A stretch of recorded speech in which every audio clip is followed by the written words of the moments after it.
क्या होगा जब आमने सामने होंगे Thanos and Indian super hero Shaktimaan? अगर दोनों में लड़ाई होगी तो कौन जीतेगा? क्या शक्तिमान थैनोस से ज्यादा पावरफुल है या थैनोस शक्तिमान को हरा देगा? आज के इस वीडियो में हम शक्तिमान वर्सेस थैनोस के पावर्स एंड एबिलिटीज के बारे में बात करेंगे और जानेंगे कौन कितना पावरफुल है।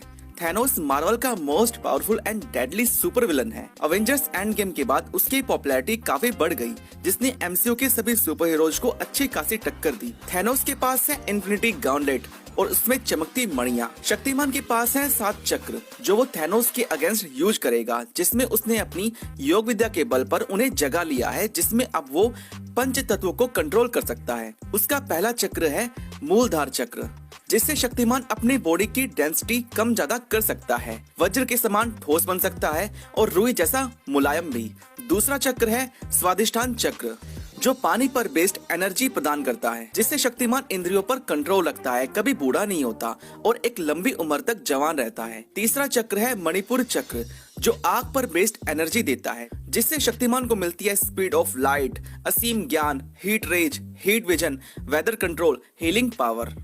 चौथा चक्र है अनाहत चक्र, जो हवा पर बेस्ड एनर्जी देता है, जिससे शक्तिमान दूर तक देख सकता है, उड़ सकता है, टाइम ट्रेवल कर सकता है, डायमेंशन ट्रेवल कर सकता है, हिप्नोटाइज कर सकता है, अपनी सांसों को कंट्रोल करके किसी भी एनवायरनमेंट में रह सकता है। पांचवा चक्र है विशुद्ध चक्र, जिससे उसे शेप शिफ्टिंग की पावर मिलती है, इनविजिबल हो सकता है, इनविजिबल चीजों को देख सकता है, चीजों को जूम करके देख सकता है, मानसिक संकेतों के जरिए दूर तक अपनी बात पहुंचा सकता है और किसी को भी दूर तक सुन सकता है। छठा चक्र है अजना चक्र, जिससे उसे telepathy, x-ray vision, mind control, अपनी पावर्स किसी और में ट्रांसफर करना, थर्ड आई यानी तीसरी आंख।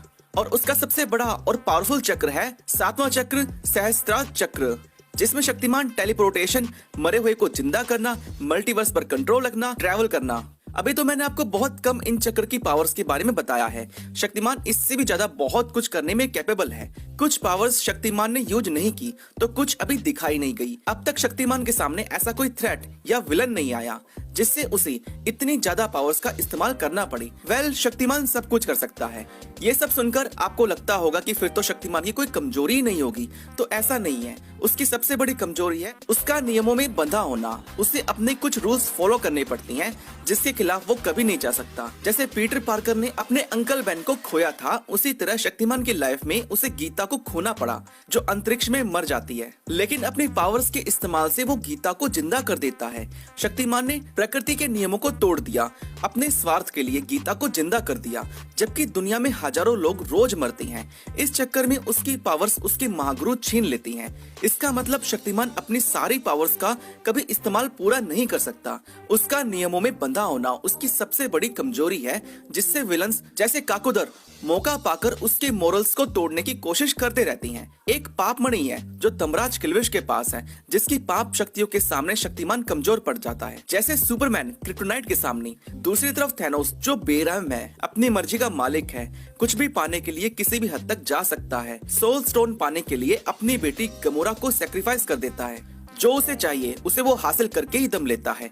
उसने पूरी दुनिया की आधी आबादी अपनी एक चुटकी में खत्म कर दी। अवेंजर्स एंड गेम में उसकी असली पावर देखने को मिली, जब वो आयरन मैन जो मार्क 85 के साथ था, कैप्टन अमेरिका जो शील्ड के साथ था, थोर जो हथौड़ा और स्टॉर्म ब्रेकर के साथ था, उन्हें अकेले ही धूल चढ़ा रहा था। उन पर इतना भारी पड़ रहा था कि शायद उन्हें मार ही डालता अगर बीच में बाकी सब सुपर हीरोज ना आती। अगर उस बैटलफील्ड में शक्तिमान आता तो वो अपनी कुंडलिनी शक्तियों और 7 चक्रों के बल पर टाइम कंट्रोल करके थैनोस को फ्रीज कर देता।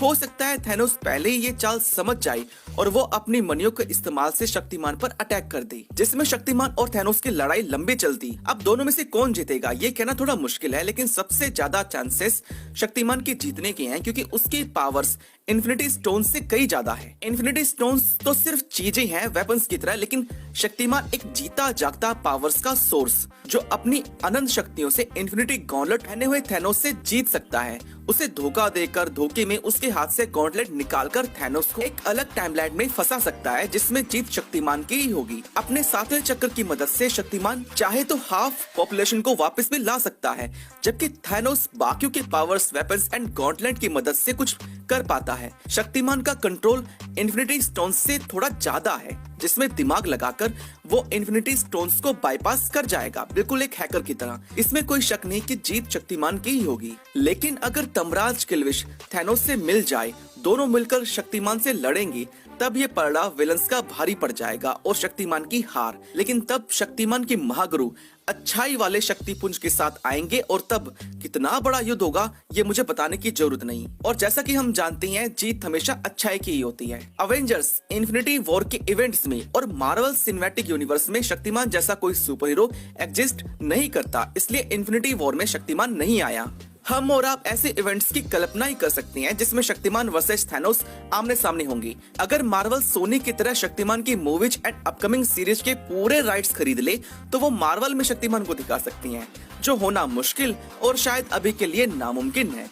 फिलहाल आज के वीडियो में बस इतना ही। मेरा नाम है आशीष और आप देख रहे थे मेरा यूट्यूब चैनल। मिलते हैं अगले वीडियो में।